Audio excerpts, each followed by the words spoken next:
Karl Marx wrote the Communist Manifesto in 1848, a book recently described as one of the most dangerous ever written in the mainstream press. Marx pointed out in that very book that the bourgeoisie trembles in the face of communism.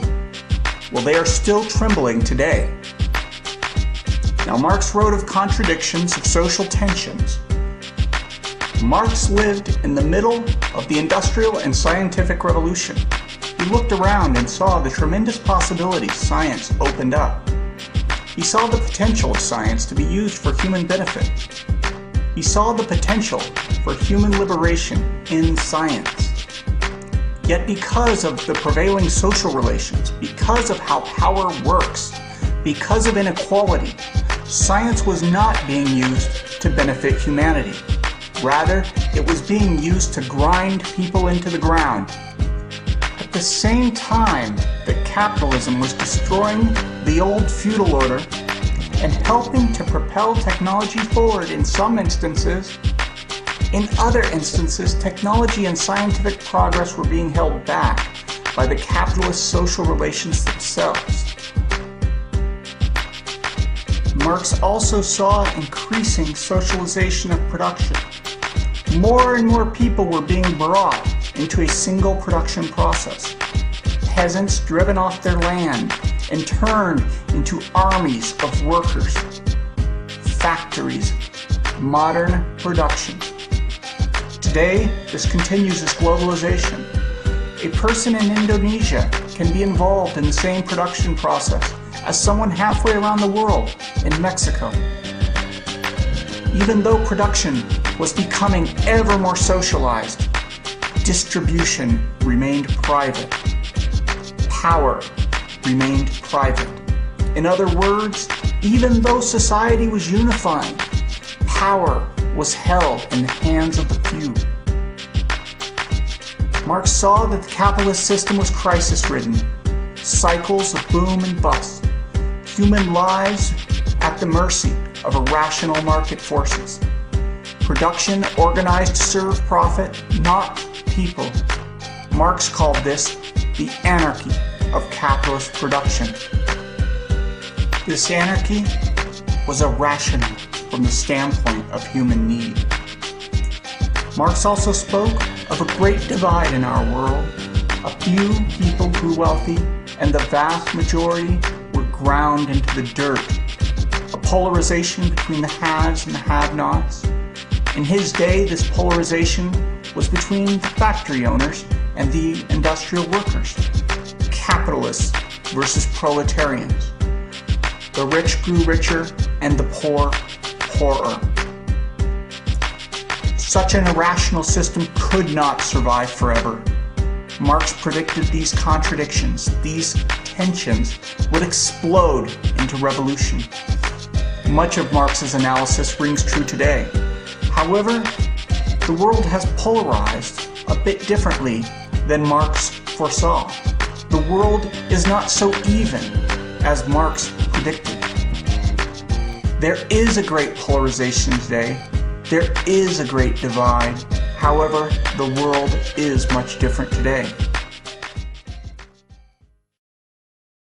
The main divide that shapes our world is the wealthy countries versus the poor countries.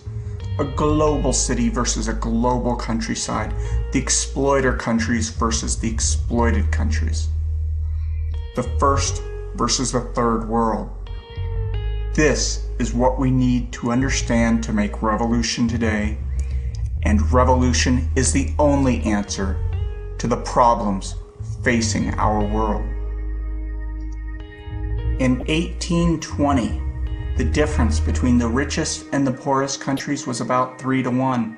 Today, it is about 72-to-1. The gap between the global poor and the global rich grows.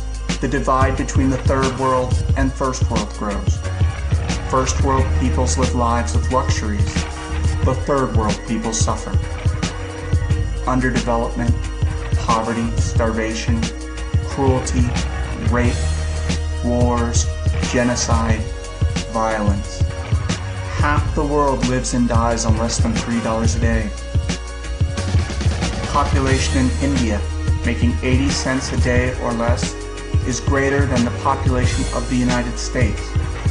40% of the world's population in the third world receives only 5% of the world's income, while the richest 20%, almost all in the first world, receive 75% of the world's income. 22,000 children, all in the third world, die due to poverty each and every day. Approximately 800 million people in the third world are still chronically undernourished, almost 2/3 of whom reside in Asia and the Pacific. Almost 30% of all children in the third world are underweight or stunted, mostly in Africa and Asia.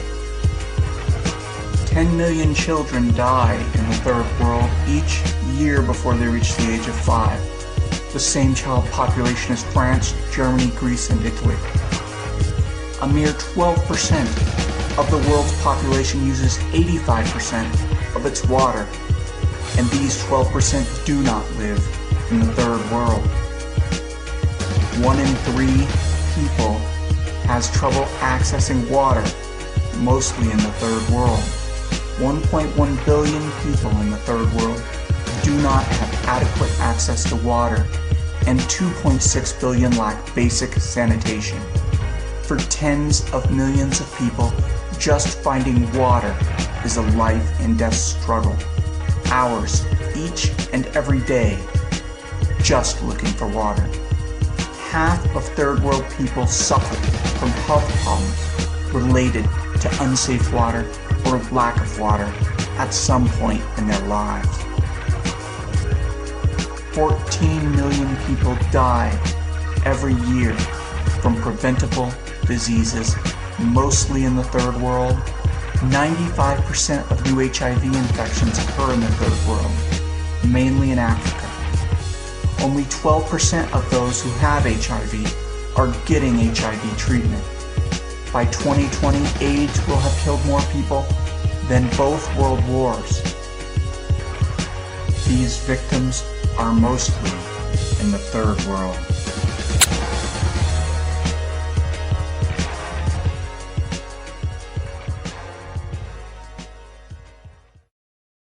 We are in the middle of a world war, World War III. The first world wages war against the third world. There is a genocide against the third world. Every year, far more people die in the third world than died in the Holocaust. We must not be like the good Germans who sat silently by as their neighbors disappeared into the ovens. People are burning, the earth is burning, every year, every month, every week, every day, every hour. Grueling poverty, famine, wars, death, ecological catastrophe inflicted by the wealthy countries against the poor countries. The wealthy countries get richer and the poor are thrown away. The poor are annihilated. Revolution is the only answer. The imperialists, they will stop at nothing to keep their power. The First World wages a war against the people of Iraq, of Afghanistan, and now Obama extends his wars to Pakistan, Libya, and possibly Iran. The history of imperialism is a long and bloody one. From Columbus to today, a whole continent of peoples was exterminated to make way for Uncle Sam's empire. Half of Mexico stolen, millions of blacks and Africans enslaved to create the American way of life, to create the first world. The imperialists waged their wars all over the globe. Guatemala, El Salvador, Peru, Colombia, Mexico, Angola, Ethiopia, Somalia, Palestine, Lebanon, Korea, China, Indonesia, the Philippines. 4 million people killed by imperialism during the Vietnam War. And on and on and on and on. When will it end? Revolution is the only answer.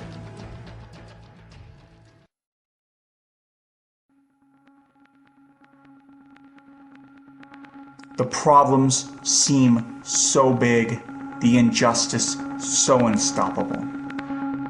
The First World and their agents will do everything they can to stop the poor peoples. Lenin said that we have to be as radical as reality itself. If we are to really make a change, we too must be as radical as reality. We have to make a break with the narrow, small-minded thinking. We must break with dogma. We have to make big changes within ourselves. Everyone says they are open-minded, but we have to really open up our minds to get over our fears. We need to leave our pettiness behind. We have to get serious. We have to revolutionize ourselves. Because revolution is the only answer. Ideology is a weapon. The poor people of the Third World and their allies, they fight back with whatever weapon they have. If they have a knife, they use a knife, a brick, a gun. Mao's General Lin Biao called revolutionary science the spiritual atom bomb that will save the world. Whenever the masses have been given science, they have picked it up. Marx, Lenin, Mao, they have changed the world. A red wave has broken out across the world. We must be willing to study the question of revolution. We must understand what past revolutions have done right and what they have done wrong.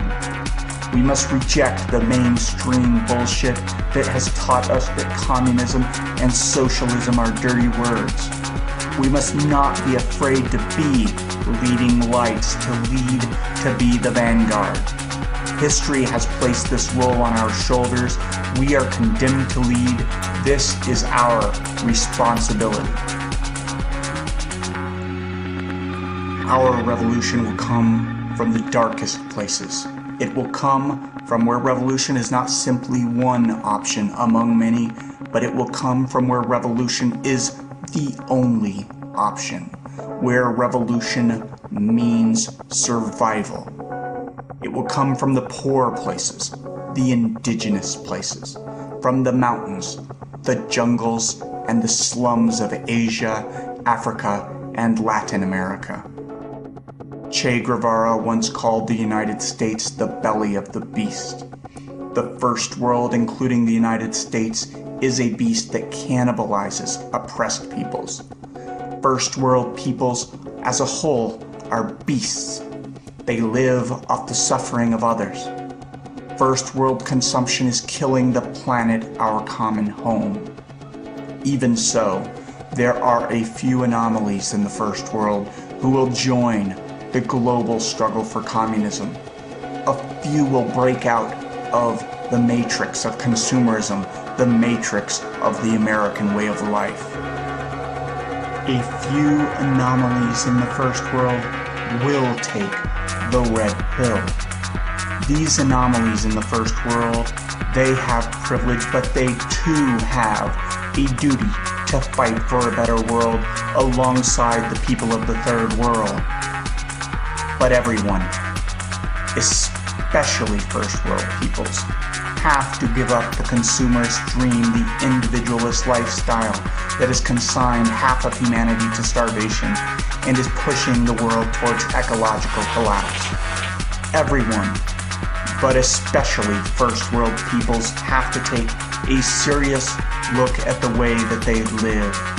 First World people are entitled to less, not more. Humanity will impose socialism and communism on the First World, whether the populations of the First World desire it or not. Global People's War will come. The First World will cease to exist as it has. There will be a reckoning, and a new power of the leading light will rise.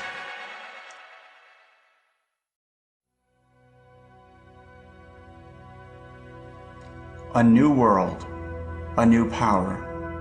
The end of all oppression, no exploitation. No rich, no poor, no national oppression. No gender oppression, the liberation of the poor, women, the youth. No more egoism, no more individualistic consumerism, no more me, me, me. Total liberation, equality, collectivism, altruism. A society organized around human needs and sustainability, not greed, not profit. Marx said, from each according to his ability, to each according to his need. Mao said, serve the people. Sustainability, a new way of relating to each other and the earth, our common home. Peace, justice, communism. Only the leading light of revolutionary science can truly unite this world.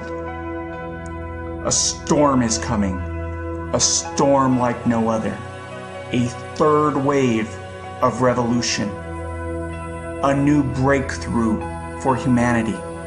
We must bring light to a world cloaked in darkness. We can't help where we are from, white, black, blue eyes, brown eyes, first world, third world. But we can help where we are going. We need to be part of the solution, not part of the problem. We need to create real revolution.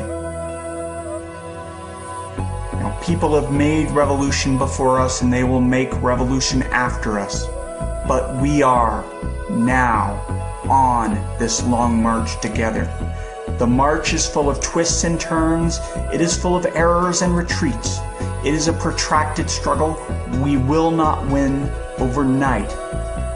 But there is no greater journey, and we will walk this road together. Walk this road with us. Because revolution is the only solution.